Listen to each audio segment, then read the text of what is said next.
कुछ दिन ऊपर होके पीरियड्स आ जाते हैं जिन बहनों को, और वो कंसीव नहीं कर पा रही, और ये पीरियड्स दर्द के साथ आते हैं। यानी कि पहले जो पीरियड्स आते थे वो नॉर्मल आते हैं, और किसी महीने में 2-3 महीनों के बाद फिर एक दफा पीरियड्स आए अचानक, और दिन ऊपर हुए, 5-7-10 दिन ऊपर हो गए, और हैवी ब्लीडिंग हुई, क्लॉट भी आए, या बहुत ज्यादा दर्द के साथ हुए, जो कि रूटीन नहीं है। यानी कि पिछले महीनों में ऐसा नहीं होता, कभी कभी ऐसा होता है, तो उनका अर्ली मिसकैरेज होता है, बहुत छोटा सा बच्चा जाया हो जाता है। वो ऐसे कि एग बना, या तो उनका अंडा कमजोर है। अब मैं साथ साथ वजह भी बता रही हूँ, मैंने टिकटॉक पे वीडियो बनाई है, बहुत सवाल आए बहनों के, बहुत कमेंट्स आए हैं, तो उनके लिए ये वीडियो है। देखिए वजह आप लोग पूछ रहे हैं ऐसा क्यों होता है और आपने करना क्या है। या तो आपका अंडा कमजोर है, ठीक है, अब आपने देखना है, या आपके हस्बैंड के स्पर्म कमजोर है, ठीक है, प्रॉपर बच्चा नहीं बन रहा, या आपका अंडा फट नहीं रहा, या आपका अंडा, देखो आपने देखना है आपको कौन सी प्रॉब्लम है। अब कुछ लड़कियों को बच्चेदानी कमजोर है, कुछ लड़कियों को कमजोरी पानी की कमी, कुछ लड़कियों को कमजोरी है खून की कमी। अब आपने करना क्या है, बकायदा जब चेकअप करवाना है, जो मसला निकले, अब 2-4 जो मसले हैं बच्चेदानी के, इन सारों मसले को मैं हल बता देती हूँ आपको। पहली चीज, आपने देख लिया कि आपको 5-7-10 दिन ऊपर हुए और आपको पीरियड्स आ गए और हैवी ब्लीडिंग हो रही है, दर्द हो रही, आपने उस वक्त भी चेकअप करना है, टेस्ट कर लेना है। आप ब्लड टेस्ट करवा लें कि हमल था या नहीं। ब्लड टेस्ट में 1 दिन का हमल भी हो तो आ जाता है। या फिर ऐसे होता है कि हमल का प्रोसीजर बहुत पीछे शुरू हुआ और हमल निकल गया, ठीक है, आगे हमल नहीं बढ़ा, ग्रोथ नहीं हुई।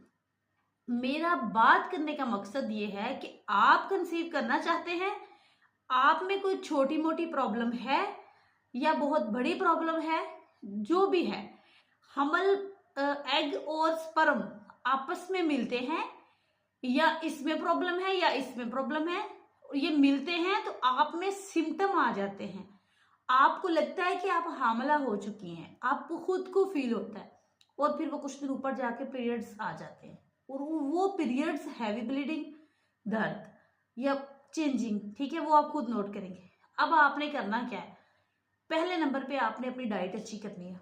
डाइट में आपने क्या लेना है, बादाम खाएं, किशमिश खाएं, खजूर का इस्तेमाल करें, फ्रेश जूसेस का इस्तेमाल करें।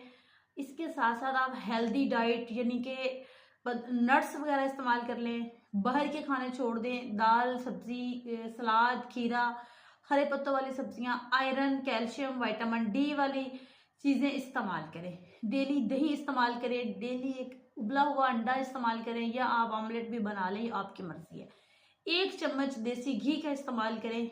आपका लाइफस्टाइल हेल्दी और एक्टिव होना चाहिए।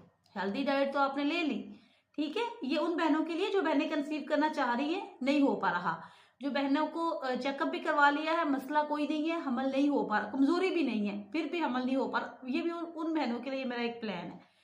अब हेल्दी और एक्टिव लाइफस्टाइल में आपने हेल्दी तो कर लिया, ये जो मैंने बताया है, इसके साथ और भी ऐड कर सकते हैं जो आपको लगे कि ये बहुत सेहत के लिए अच्छा है, इसके ये फायदा है, इसके ये फायदा है। आपको कब्ज नहीं होनी चाहिए। अगर आपको कब्ज है तो आप वो चीजें इस्तेमाल ना करें जो कब्ज करती हैं, वो चीजें इस्तेमाल करें जिससे कब्ज खत्म होती है, फाइबर वाली ग़िज़ाएं इस्तेमाल करें। अगली चीज पे आपने आ जाना है। हेल्दी और एक्टिव की बात हो रही थी, तो हेल्दी तो आपने कर लिया, एक्टिव के लिए ये नहीं कि आप घर के काम कर रही हैं सुबह से शाम तक और कहती है मैं तो बहुत एक्टिव हूँ, वो आप एक्टिव नहीं है, वो आप खुद को थका रही हैं, वो भी अंदर से अंदरूनी थकावट दे रही हैं। तो उसके लिए क्या आपने करना है, उसके लिए आपको चाहिए कि आप सुबह वॉक करें 15-20 मिनट, शाम को वॉक करें 15-20 मिनट, जब भी खाना खाएं, जिस टाइम भी, चाहे आप नाश्ता ही कर रही हैं, उसके बाद 10 मिनट आपने या कम से कम 60 कदम चलना जरूरी है। ये बहुत जरूरी, 10 मिनट तो 5 मिनट चल लें। इसके साथ पीरियड्स आने से जब आपको आ गए हैं तो उसके तीसरे चौथे दिन जब आपको कम हो गए हैं, खत्म समझ लें कि बिल्कुल खत्म हो गए, पाक साफ होने के फौरी बाद, कुछ को 3 दिन आते हैं, चौथे और 5वें दिन दाग लगता है। जिन दिनों में दाग लग रहा होता है, जिन दिनों में हट रहे होते हैं पीरियड्स, उन दिनों में आपने अपने पेट की मालिश करवानी है। पेट की मालिश कैसे करवानी है, वो जैसे पुरानी दाइयाँ नहीं करती थी, कहती हैं कि हम नाफ ठीक करती हैं, तो वो वाला सीन करना है। पेट के ऊपर पानी का गिलास रख लें या कुछ भी कर लें। इसके अलावा